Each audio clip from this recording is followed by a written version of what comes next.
Welcome to the Organizational Transformation Kung Fu Podcast with your hosts, Sandi and Jennifer Long. Hi, welcome to Organizational Transformation Kung Fu. I am your host, Jennifer Long, coming to you from Denver, Colorado, and I'm here with my co-host, Sandi from Satori Consulting in Toronto, Canada. And Hello, everyone. Today's episode, hey, Sandi, how are you? Good. Today's episode, we're going to talk to you about the customer experience. Before we launch into that, I'm just going to give you the spiel on why we call this OT Kung Fu. Because organizational transformation is a discipline, and it takes time and it takes practice.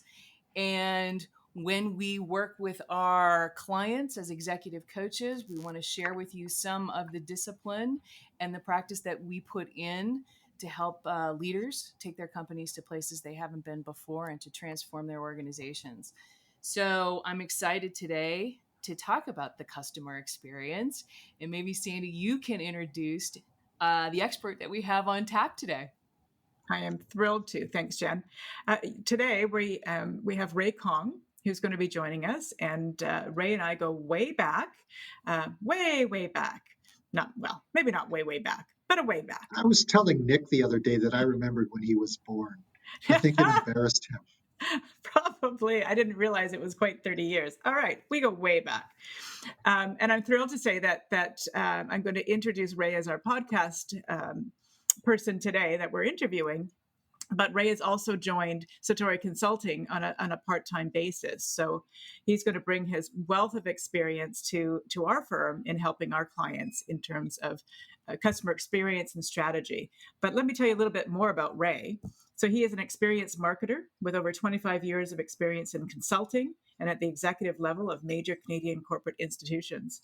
As a senior client partner at Ipsos, he currently serves clients in a number of different sectors in customer experience, brand development and measurement, operational improvement, and strategy work. He really works as a hub to bring the best of Ipsos work all around the world to local clients. Ray is a published academic author. He served 3 years as an adjunct professor at the marketing at York University in Toronto. And he speaks regularly at on consumer trends and marketing trends and best practices of organizations. And Ray and I didn't connect for a number of years, and I ran into him when he was giving a public address at a lunch and learn or something for the city, probably about 10 years ago. We reconnected, so really excited. To know him, to call him a friend, and C, to have him, to have him join Satori, and as to have him as our podcast guest today. So welcome, Ray. Thanks. I'm so excited on every one of those fronts. Excellent. Fantastic.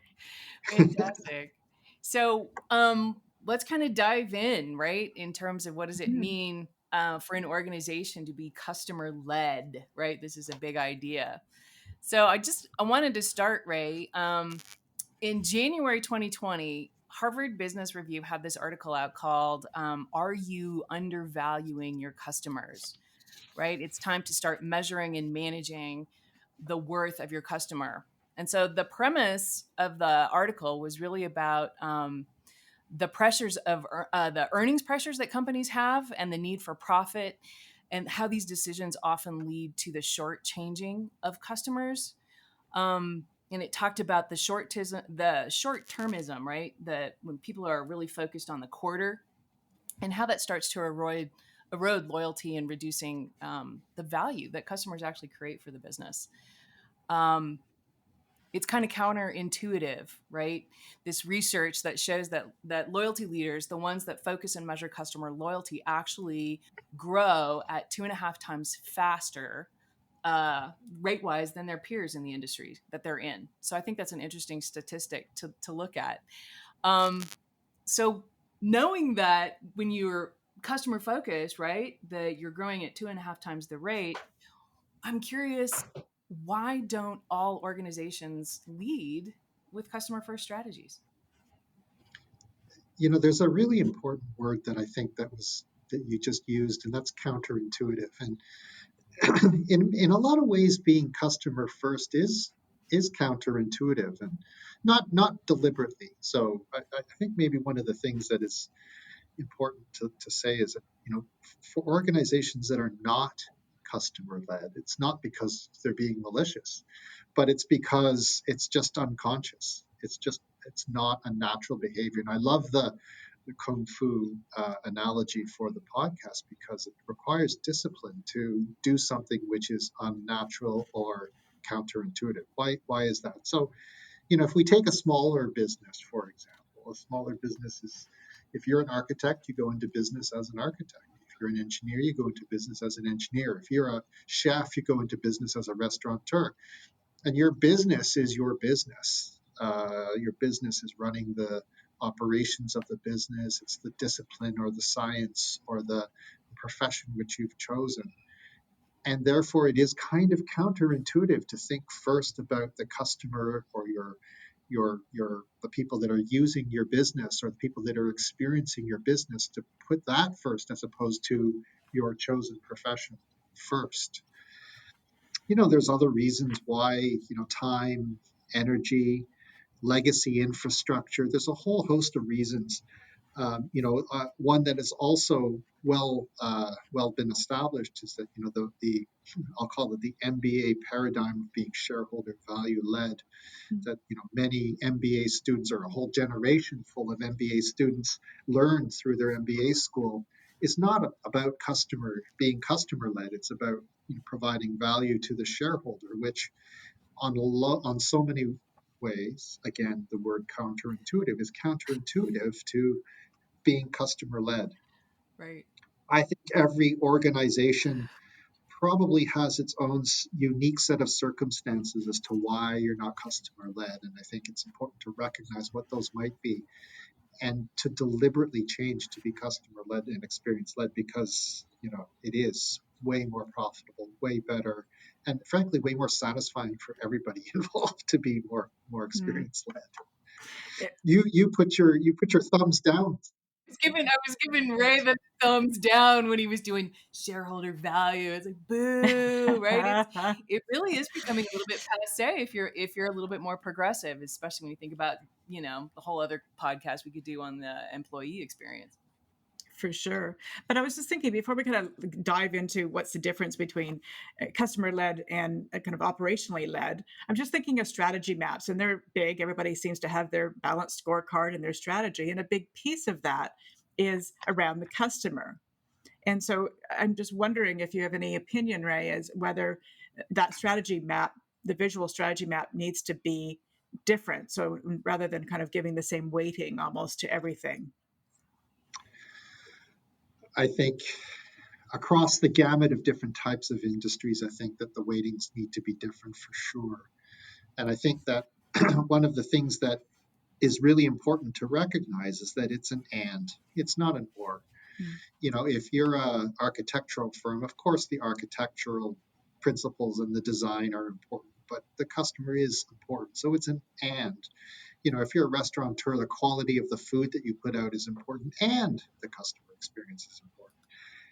And so looking at it as a or, which some organizations tend to do, is, in my opinion, not the right thing. There is a primacy of which you need to look at things because every business is different, but to not even include what, the customer experience, not even to consider how your constituents experience your organization, to me and to many people, is just a big mistake.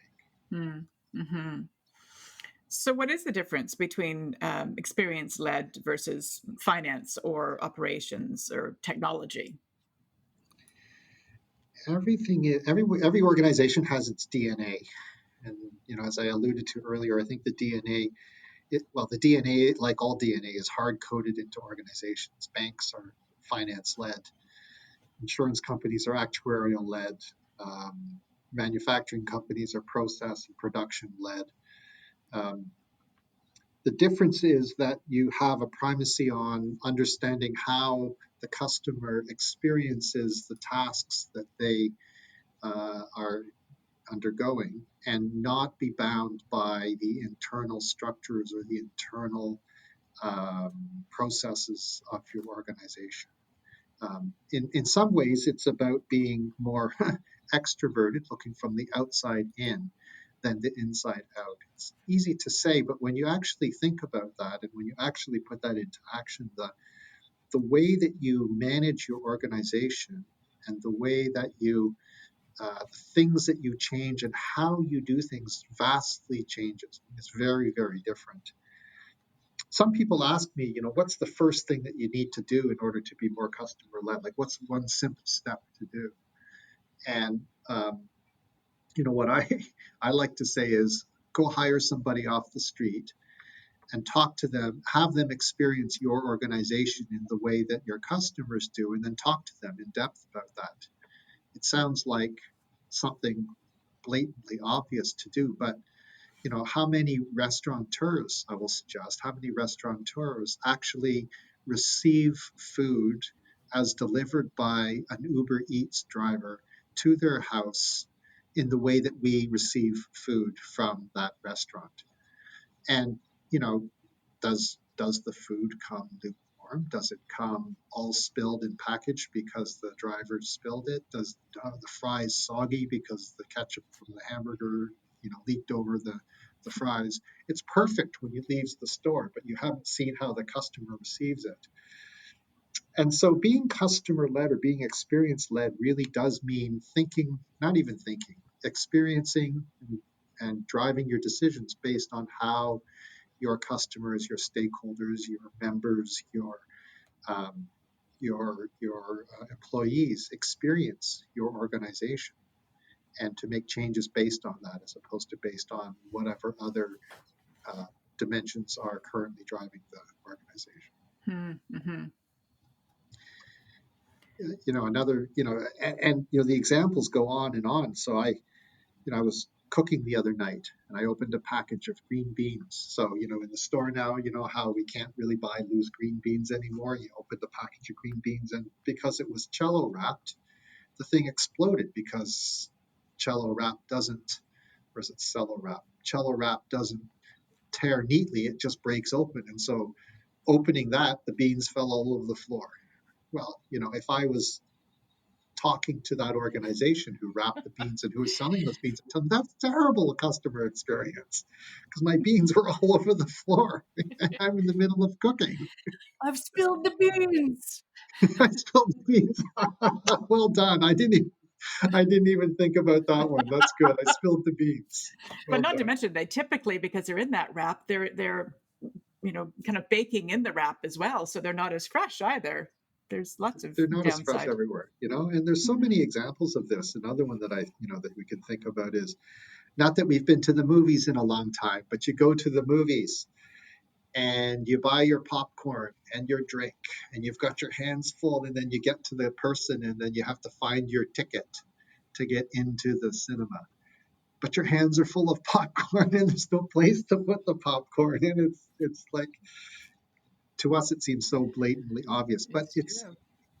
it's not, because the organization doesn't think about it that way. They think Yeah. about it in terms of where operations and security and making sure that people don't get in without a ticket and all of those things. Mm-hmm.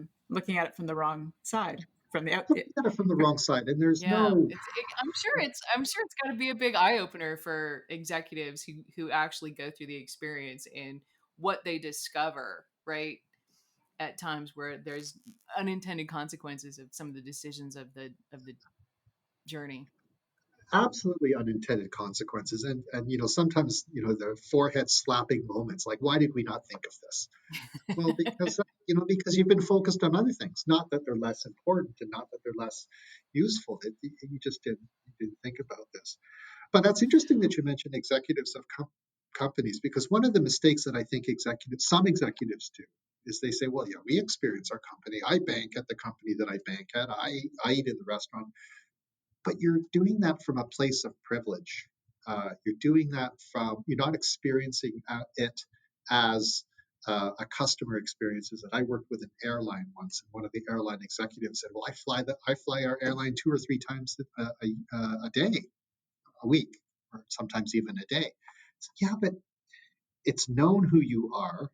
You're flying business class. You're getting escorted through security. You're getting escorted onto the plane at the last minute before the door closes. The cabin crew knows who you are. You're not experiencing it the way a customer with a Nobody's family losing your or luggage. No, nobody's losing no, your luggage. totally. Yeah. That's right. Right. It doesn't. It's not the same. It's not the same experience at all. Right.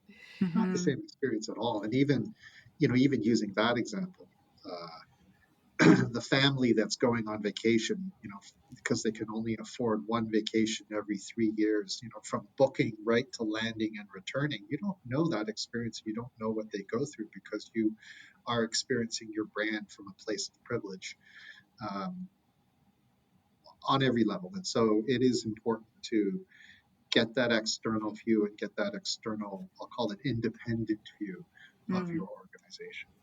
I think the other thing when I think about that is when I'm talking to clients, they typically go to their staff to say, what's the experience? Because the staff are frontline but they're also experiencing from the wrong side of the fence as well. And when I do customer journey, there's a disconnect between what a customer will say and what a staff member thinks happened during that journey, like a large disconnect. So, yeah, having a view from the other side is going to be critical because you can't do it from the inside out. Well, right. So one of those things is if you're looking at the touch points, right, versus the entire journey, and maybe Ray, you can talk a little bit about that whole dynamic, like because we're Well, the customer service rep only had the one call, right, Hmm. versus the who else has been talking to him. Yeah, the beginning to the end, from the first thought, the initial thought to the last transaction. yeah, that's a really good point, and that is maybe one of the biggest reasons why you shouldn't be doing it from the inside out, because you don't look at the whole journey. Since we're talking about customer service reps, let me relay to you a story. There was an organization that we were working with once where they were not understanding why they were having a lot of trouble getting more satisfaction scores out of their customers who call their contact center.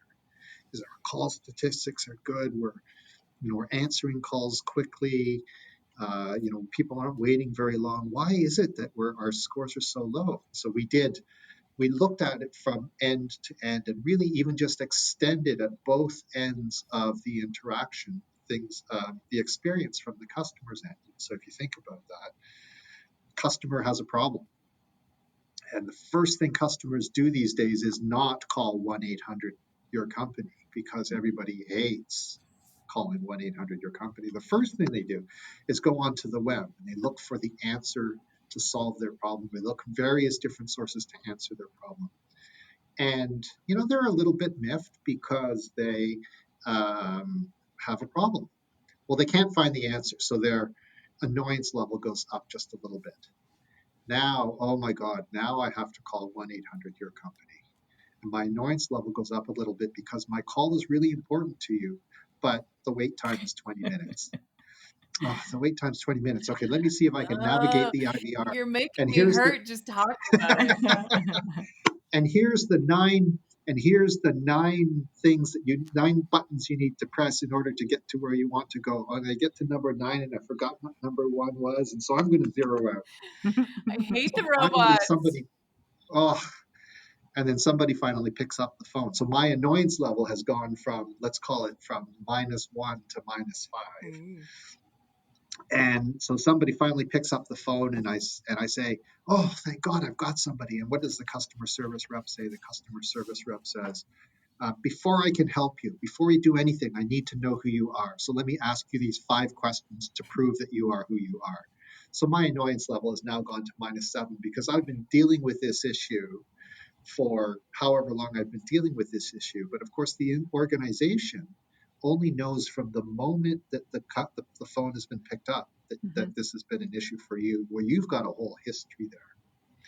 Right. What we did for this organization, based on this whole journey work, and this customer first experience work, was to say, let's change the contact center reps script. Let's change it from "I need to authenticate you, I need to find out who you are" to "How can I help you?" and to shut up. Then to just let the customer get off of their chest all of that frustration, all of that annoyance, get it out there.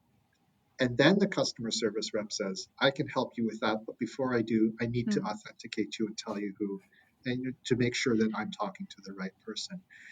And then their scores went up. Just that simple change. Let me just vent for a minute, especially if your internet service goes out and then you call and it tells you you're going to get better service if you go online. Oh, but the reason I'm here is because I can't bloody well go. Like, why would you put that in your recording? You're an internet provider. Well, the only reason we're calling you is because we don't have internet. Oh, you gotta love it. Yeah, the scripts, right? People thinking about the scripts. So, I mean, as you're talking about this, what's coming up for me, right, is what is the company measuring, right? How do they look at measures, and what makes a good measure in terms of this whole thing? Wow, I mean, you're asking really big questions, like really big questions. And what makes a good measure? Loyalty is a popular measure as measured by recommendation, but that's an outcome. That's not an input. And, the complaint that I think that we hear a lot, the most common complaint we hear a lot is people saying, well, you know what, I have this score and it's going down, but I don't know what to do about this. I don't know how to make this go up. In the early days of loyalty measurement, I used to joke. People say, well, how do I get my loyalty score up? How do I get my recommendation score up? Before you even go there, what the heck is a loyalty score? Well, you're asking very big questions. Yes. But likelihood to recommend is a popular one. Likelihood to recommend is a loyalty the NPS score. Yeah. Is the NPS score is a loyalty score. But there's lots of different kinds of loyalty as well. There's emotional loyalty, there's functional loyalty. But yeah, these are very big questions. But I think that maybe I should loop back. I think what you measure and when you measure it and how you measure it is all important. Because many organizations, I think, measure the wrong thing at the wrong time, at the wrong cadence, and they end up getting frustrated because, well, in the case of our contact center, their measure would have been, their measure might have been the speed to answer the call. Well, that doesn't help because the customer's frustration level was high from the very, very beginning, as opposed to, the efficiency or the friendliness of tone of the contact center representative, or the empathy of the contact center representative. Those would all be valid measures, some more important and some more able to be impacted than others by the individuals who are being measured. It's a hard one. It requires a lot of careful thought. It is a huge topic. Yeah. Well, and as you're talking about it, here's I'm coming in from the journey perspective, is when a customer representative says to me, at the end of this call, I want to be able to send you a thing so you can rate your service. And I always feel like if I say no, does their interest in helping me go down because they know I'm not going to rate them? Right? Interesting. Versus if I say yes, then are they going to stay on their game? And I don't know who else in the big bad world has that reaction, but I'm always suspect of why. If I say no, are you suddenly gonna not take as much interest in helping me out? Well, that's a really interesting point that I've never thought of before. What I thought you were going to say is where they say, you know what, if you don't give me a 9 or a 10, it's going to reflect negatively on me. So give me a 9 or a 10. Right. Right? Yeah. It's going to reflect negatively if you suck at this. So, it doesn't matter. Yeah. But I remember when this started to become popular, I don't know, in the 80s, I guess, Ray, I don't know. In whatever incarnation, yeah. Yeah, some of the larger banks were beginning to do the calls on a regular cadence, and we had people in branches that were putting 10s or 9s above their teller wicket in hopes that people would subliminally see it and know that they needed to rate them a 10 for their customer experience. So there's a lot of that that whispering that goes on, I think, so that people can get their scores, which is so counterintuitive to the whole spirit of it, which I guess is maybe an important dimension. I mean, the spirit of this is improvement, and the spirit of this is growth. The spirit of this is not gaming the system to achieve a score. Yeah, but that's what we do, right? That is Eh, exactly where we go, because I'm only going to get promoted or a bonus or an extra day off if my yeah, scores are comp. looking good. And so But it's an yeah, interesting thing. And this, I'll just tell you relay a story. Several years ago, we were doing a customer service development program for a cable company. And one of the things we did was we had this mystery caller program, and they had their internal metrics about first call resolution, how they troubleshoot it, all this kind of stuff. And we came in behind to coach the service aspect of it. And so they're worried about their call center metrics, and they've kind of got that standard menu of metrics. And then we show up as um, customers. So I had a bunch of coaches who would just call and play random customers. We had customer information, and we would just dive into my cable's out and blah, blah, blah. And then we'd stop the call halfway through and say, I'm the mystery caller, and I want to talk to you about how you felt you handled this conversation. And they'd be like, oh my God, thank God. Thank God. I was really, I didn't know how to, and they would sort of suddenly have this moment of confessing of what they were struggling with. And it was very interesting experience, because not only were we looking at the unintended consequence of the whole program was they got a whole insight into really what was happening with the customer based on the experience outside of what the call metric was telling them. Hmm. And so it was kind of an interesting dynamic to see when you actually break the call and they're like, oh, I was really trying to figure out what to do with you. And they gave us standard scenarios, right? It wasn't like we were making stuff up that was super hard, but Hmm. insightful, I think, for the customer representative who just got coaching on the fly on here's what would have helped. Here's what you could have said Yeah. to me that would have made a difference. Here's how you could have asked the question and not gotten that response, right? So that's very interesting. I've never heard of interrupting a call right in the middle, but what a useful tactic that that is. yeah. Impactful and memorable, that's for sure, for Well, the right? Yeah. representative. I mean, because it was that moment of learning on the fly. So there's an idea. There's an idea for For everyone. make But that go. I do wonder. I want to explore this a little bit more, because we set these internal metrics, right? And I don't know how many clients phone me saying, well, how should we measure our call center? How should we measure our staff? How should we measure X, Y, and Z? So you have these internal measurements, but when you're measuring something like loyalty or customer experience, we're not looking at them together. So is there a way to correlate what you should be measuring internally to ensure that customer experience is higher? I think that it is an and again. I know people sometimes get frustrated when I always say, well, it's an and, but it is an and I guess it depends on the situation and what the organization's trying to do. Um, if the organization really does need throughput for really good reasons, then call efficiency and speed of average handling time, for example, might be one of the important measures. So, but then you need to balance that off with the experience. Moving over to a restaurant example, there are restaurants who thrive on turns, on the number of customers that go through the restaurant and how long each table sits there. That's an important metric. Not to say that it's not, but to have the waiters start to clean up the table before the customers even finished is maybe not the best way to encourage that. So you have to look at them together in balance. And I Mm, guess maybe the answer to the question is, what is the right balance between all of these?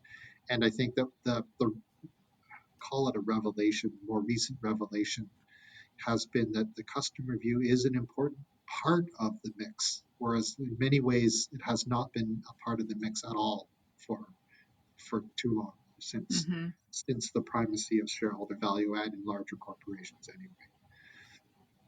I will Yeah. say that sometimes what we're talking about might sound a little bit alien to smaller organizations or ones in service organizations, because they're naturally more attuned to what their customers are looking for and more attuned to their customer experience. But I would suggest that even then having a third party view, or even and having an external view of how your customers experience your brand, your organization is very insightful, and it doesn't have to lead to big expensive fixes. The call center script example that we use, that's just an easy fix that can be done once, and then away you go, and it makes a huge difference. Mm-hmm. A huge difference. I was talking with a client earlier this week, and they're a member-based organization, and they were saying, we're having this conversation about how they believe that their customer service is far above any of the larger companies in which the sector that they work. And they don't understand why people aren't flocking to them because their customer service is so much better. And so we had a conversation about, well, how do you know? And so they don't do anything formally in measure, but internally they talk about how much better they are at customer service. And I almost think that they have convinced themselves of that because they've never tested it. And so putting these metrics in place would help them know where they are in that zone or in that continuum. It would help them know where they are in that continuum and help them identify what to fix to make to make that difference. Well, and we're talking about But this again, continuum, right? So, but that leads me to the question, and maybe it would help the listeners talk a little bit about a journey map and what that is. Mm-hmm. A journey map is one of those.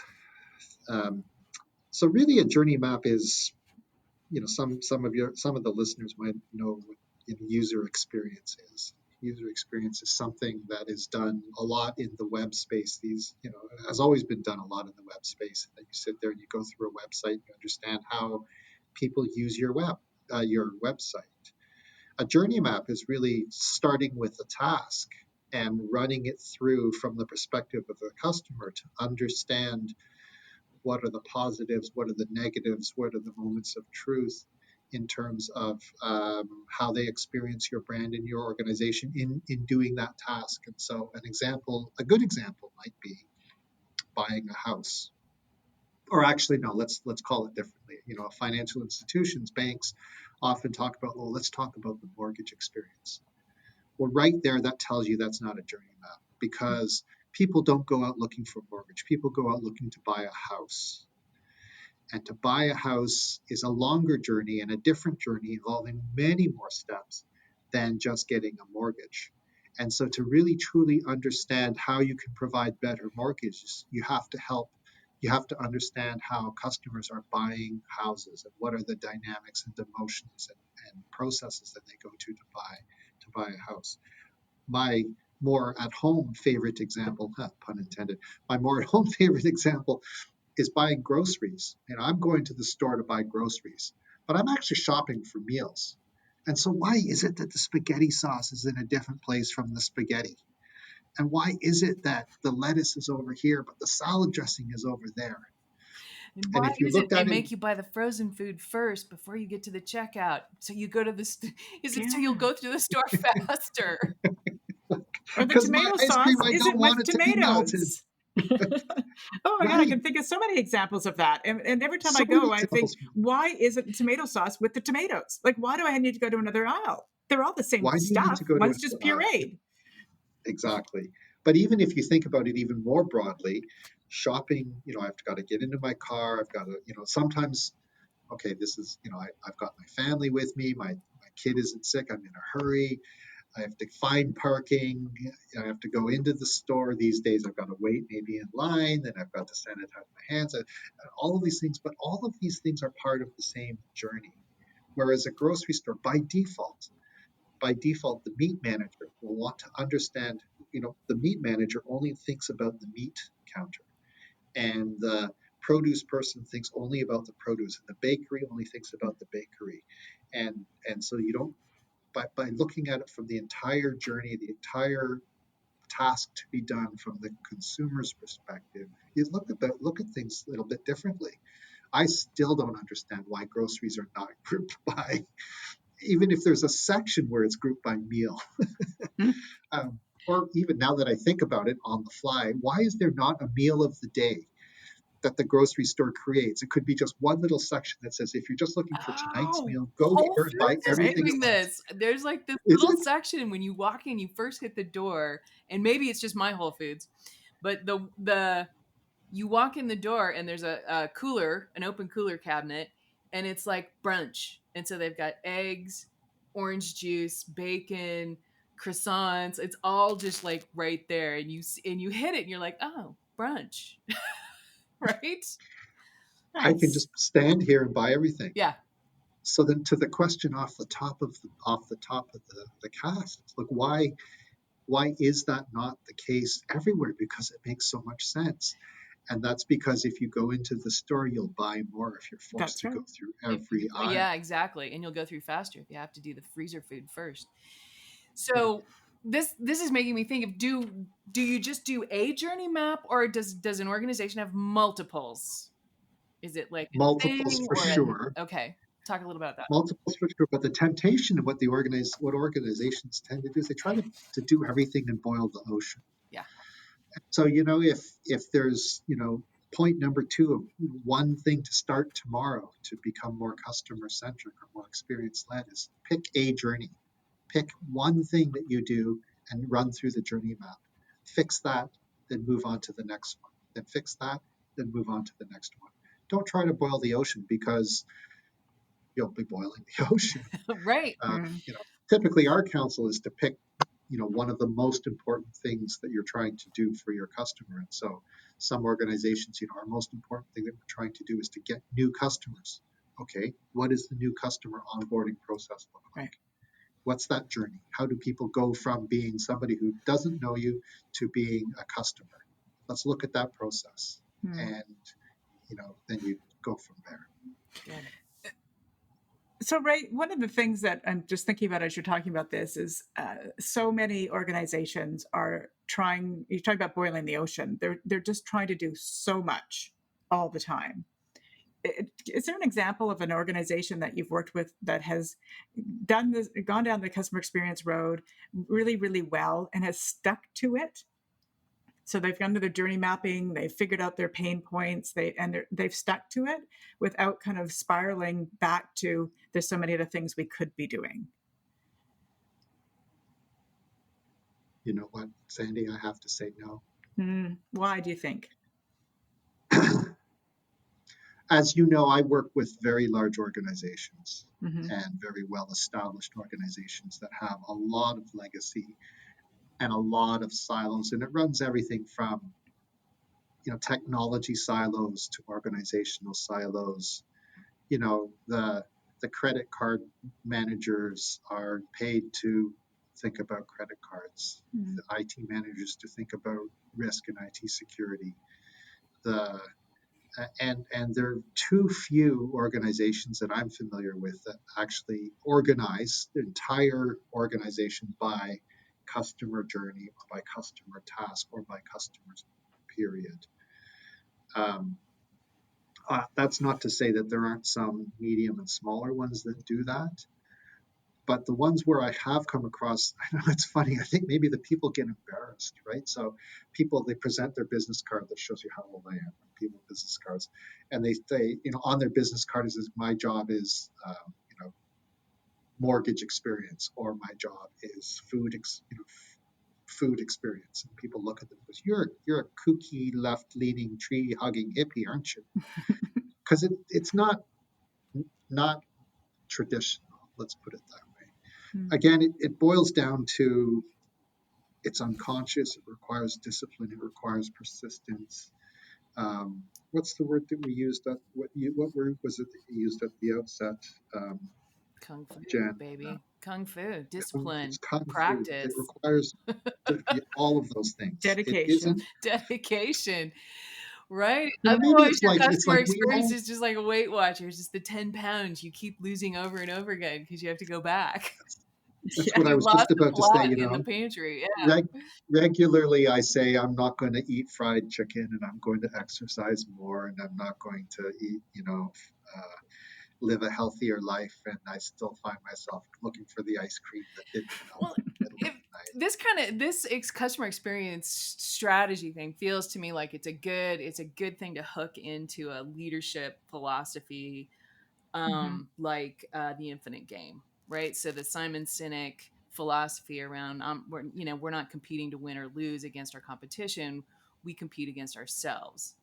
And then if we're continually competing against ourselves, we're always looking at that customer experience, because that's really what gives us edge in the long term. And so maybe tying it to that broader leadership philosophy about the Infinite Game, which is a different way to actually take your company. And so maybe, I mean, I think it feels like this is a huge topic, and we've just kind of touched the surface of all of the stuff that's out there. So maybe as a way to kind of wrap up, give our listeners maybe the top 5 things they need to consider when assessing being customer led, and what that right strategy might be for them.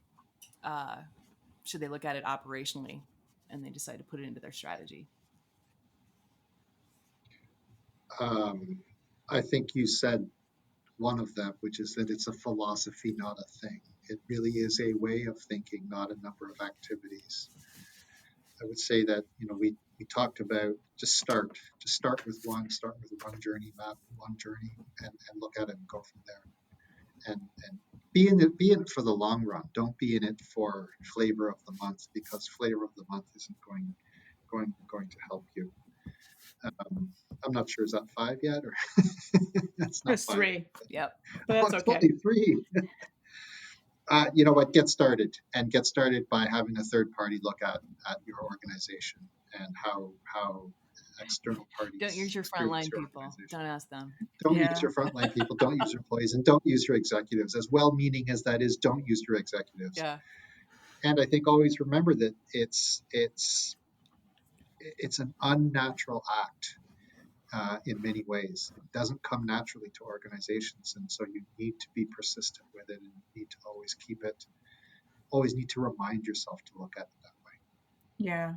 And I think to tie that up, I think it's, strategies work when they're top down, bottom up, side to side, and everybody buys into it. So when you talk about it being a philosophy, it's really understanding why why the need for the change in philosophy, and how it transcends through the organization, and then start talking about touch points, as opposed to gravitating to that journey map as the first thing you need to do. Is really having that why conversation that we've talked about before, you and I, Jen, about what's the purpose of this, what do we need to achieve, and why is it important to our organization, and start getting the buy-in from people, because it takes time because this would be an organizational change of a big magnitude that we're talking about, that does take a lot of time and effort and consistency in order to make it happen.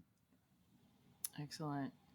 Yeah. Well, and so with that, Ray is on Sandy's team. So if you're interested in learning more about this, find Ray and Sandy at Satori Consulting and put your questions out there, because I think this is definitely, the future of business and being fit for purpose. This is really a key piece of a growth strategy.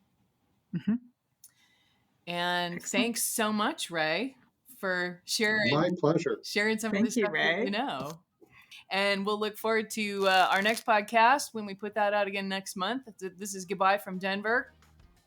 Goodbye from Burlington, Ontario. And Ray, you're in Toronto. I'm in Toronto. Thanks, everyone. Thanks. Thanks. Bye-bye. Thank you for listening, and please visit Sandy's website at satoriconsultinginc.ca. That's SATORI consultinginc.ca, and Jen's website at managementpossible.com. Thanks again.